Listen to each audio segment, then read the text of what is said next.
அழகப்பா பல்கலை சமுதாய வானொலி நேயர்கள் அனைவருக்கும் மகிழ்வான வணக்கங்கள். புத்தகம் என்பது அச்சிடப்பட்ட இசை என்றார் காஃப்கா. புரட்சி பாதையில் கை துப்பாக்கிகளை விட பெரிய ஆயுதங்கள் புத்தகங்களே என்றார் லெனின். ஆசானாய் கோளின்றி கோபமின்றி போதிக்கும், தேடுதல் தந்திடும் தேடவிடாது, தவறெல்லாம் திருத்திடும் வன்சொல் இல்லாது. என் உலகாயிருக்கும் மனிதரே இன்றி போனாலும் புத்தகம் போதும், உற்ற நண்பன் போலாகும். எழுத்துகளும் உயிர் பெற்று வாழ்வது வாசிப்பவரும் நேசிப்பவரும் உள்ளவரையே. எனவே வாசிப்பை நேசிக்க வாரம் ஒரு புத்தகத்தை அறிமுகப்படுத்துகிறோம் நேயர்களே. இந்த நிகழ்ச்சியில் பல்வேறு ஆளுமைகள் எனக்கு பிடித்த புத்தகம் என்ற தலைப்பில் அவரவர்களுக்கு பிடித்த புத்தகத்தை பகிர இணைகிறார்கள். அந்த வரிசையில் இன்று நம்மோடு இணைய இருப்பவர் புவனேஸ்வரி கருணாகரன் அவர்கள்.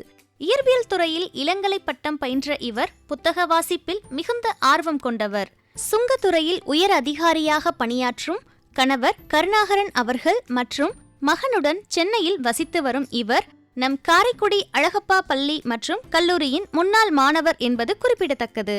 நமது சமுதாய வானொலியின் நிகழ்ச்சிகளை இன்டர்நெட் ரேடியோ வாயிலாக கேட்டு ஆக்கமும் ஊக்கமும் தொடர்ந்து அளித்து வருகிறார்.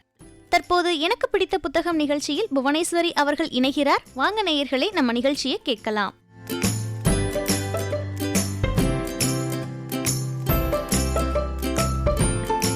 சமுதாய வானொலியின் நேயர்களுக்கு என்னுடைய வணக்கங்கள். நான் 5th 6th படிச்சுக்கிட்டு இருந்தப்ப என்னுடைய பள்ளியில் நியூ சென்ச்சுரி புக் ஹவுஸ் ஒரு புக் ஃபேர் அரேஞ்ச் பண்ணியிருந்தாங்க. அதில் எனக்கு புத்தகம் படிக்கிறது ரொம்ப பிடிக்கும். ஏற்கனவே இந்த வானொலியில் உங்களுடைய பொழுதுபோக்கு என்னன்னு கேட்டிருந்தப்ப புத்தகம் படிக்கிறது தான் அப்படின்னு சொல்லியிருந்தேன். அதுபோல் புத்தகம் படிக்கிறது எனக்கு ரொம்ப பிடிக்குங்கிறதுனால புத்தகங்கள்லாம் என்னென்ன இருக்குன்னு பார்க்குறதுக்காக போயிருந்தேன்.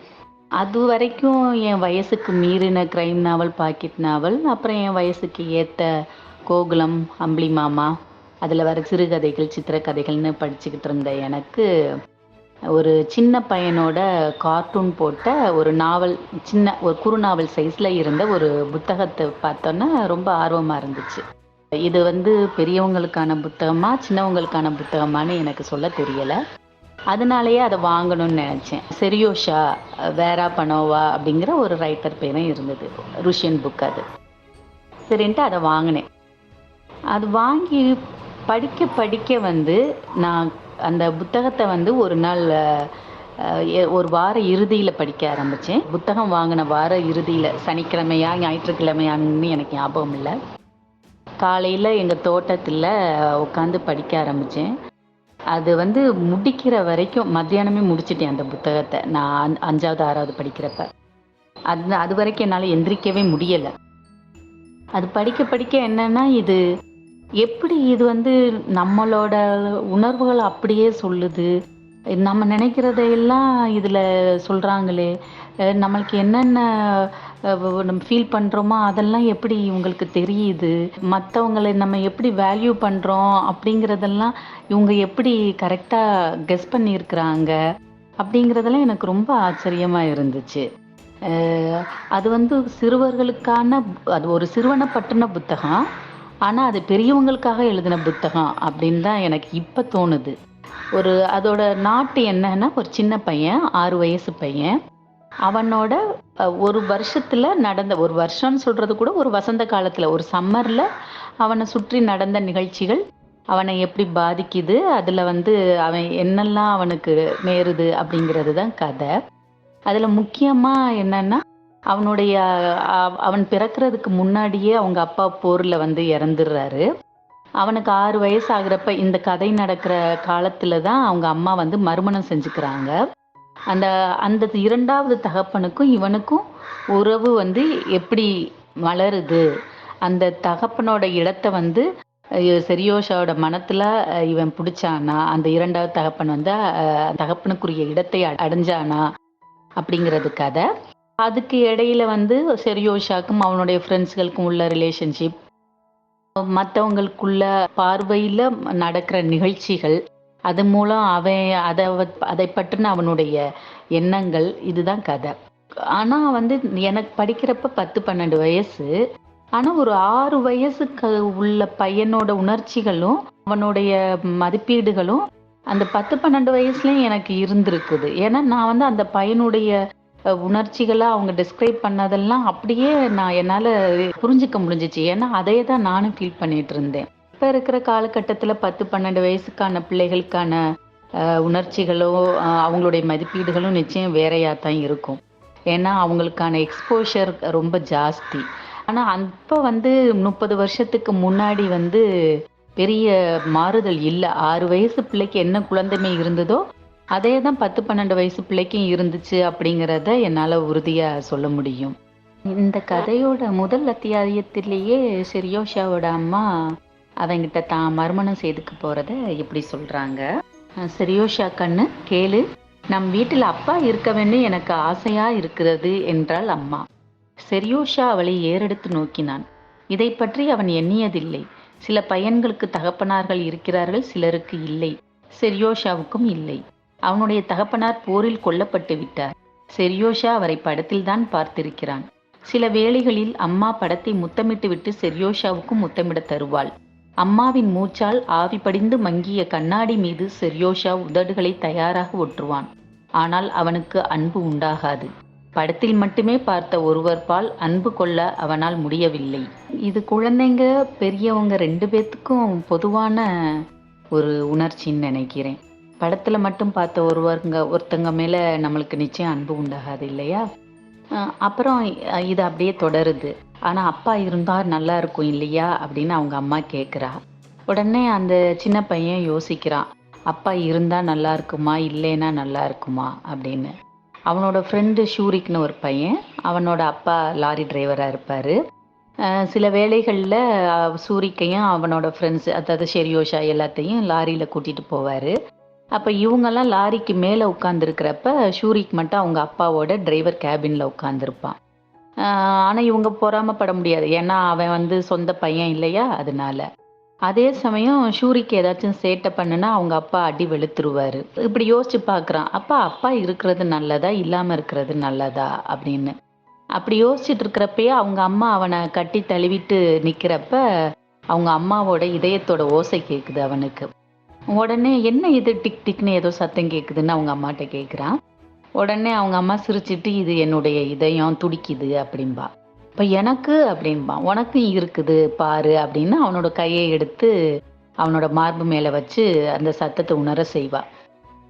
உடனே அவ்வளோதான், அவங்க அப்பா பற்றின இதெல்லாம் மறந்து போயிடும் அவனுக்கு. உடனே என்னை விடு அப்படின்னு அவங்க அம்மாவை பிடிச்சி தள்ளிட்டு வெளியே ஓடுவான். ஓடி போய் அவன் ஃப்ரெண்ட்ஸ்டெல்லாம், அங்கே பாரு எனக்கு இதயம் இருக்குது துடிக்குது கேளு கேளு அப்படின்னு சொல்லுவான். அவ்வளவுதான், சின்ன பிள்ளைங்க உலகங்கிறது ஒரு விஷயத்துக்கான முக்கியத்துவம் அவ்வளோதான். ஏன்னா அவங்களுடைய உலகம் வந்து ரொம்ப பெருசு. அவங்க டெய்லி நிறைய விஷயங்களை அவங்க தெரிஞ்சுக்கிறாங்க, பார்க்குறாங்க. எல்லாத்தையும் அவங்க மூளையை வந்து ரொம்ப செலவிட முடியாது. அடுத்தடுத்து அவங்களுடைய கவனம் வந்து போய்கிட்டே இருக்கும். இதை வந்து ரொம்ப அழகா இந்த ஒரு நிகழ்ச்சி மூலம் அந்த ஆத்தர் சொல்லியிருப்பாங்க. அப்புறம் கொஞ்ச நாள்ல ஷெரியோஷாவோட அம்மா மறுமணம் செஞ்சுக்கிறாங்க. அது வரைக்கும் வீட்டுக்கு வந்து போய்கிட்டு இருந்த கொரஸ்தலியோ, அதுதான் செரியோஷாவோட ஸ்டெப் ஃபாதர் பேரு. கொரஸ்தலியோ நிரந்தரமா இவங்களோடையே தங்கி இருக்க ஆரம்பிக்கிறாரு. அது ஒன்று தான் பெரிய வித்தியாசமா இருக்குது செரியோஷாக்கு. ஆனா கொஞ்ச நாட்கள் ஆக ஆக வீட்டுல ஒரு ஆண்மகன் இருக்கிறப்ப, அவன் ஒரு பலமான ஒரு ஆண்மகன் இருக்கிறப்ப செய்யக்கூடிய காரியங்கள்லாம் செரியோஷாக்கு வியப்பா இருக்குது, ஆச்சரியமாவும் இருக்குது. அவனால ஒரு நகர்த்த கூட முடியாத ஒரு பெரிய டேபிள கொரஸ்தலியோ ரொம்ப ஈஸியா தூக்கி அங்கிட்டு வைக்கிறத பார்த்த உடனே, பொதுவாகவே சிறு பையன்களுக்கு தன்னுடைய அப்பாவை பற்றி தோணக்கூடிய ஒரு சூப்பர்மேன் இமேஜ் வந்து இவனுக்கும் செரியோஷாவுக்கும் கொரஸ்தலியோ மேலே வருது. அப்புறம் நாட்கள் செல்ல செல்ல ஒரு ஆண் குழந்தைக்குரிய உணர்வுகளும் தேவைகளும் பொதுவாகவே வேறையா இருக்கும். அதை வந்து அம்மாக்கள் என்னதான் பிரியமா பாசமா இருந்தாலும் அந்த தேவைகளை வந்து ஒரு தகப்பனால தான் பூர்த்தி செய்ய முடியும். பொதுவா சொல்றேன் இது.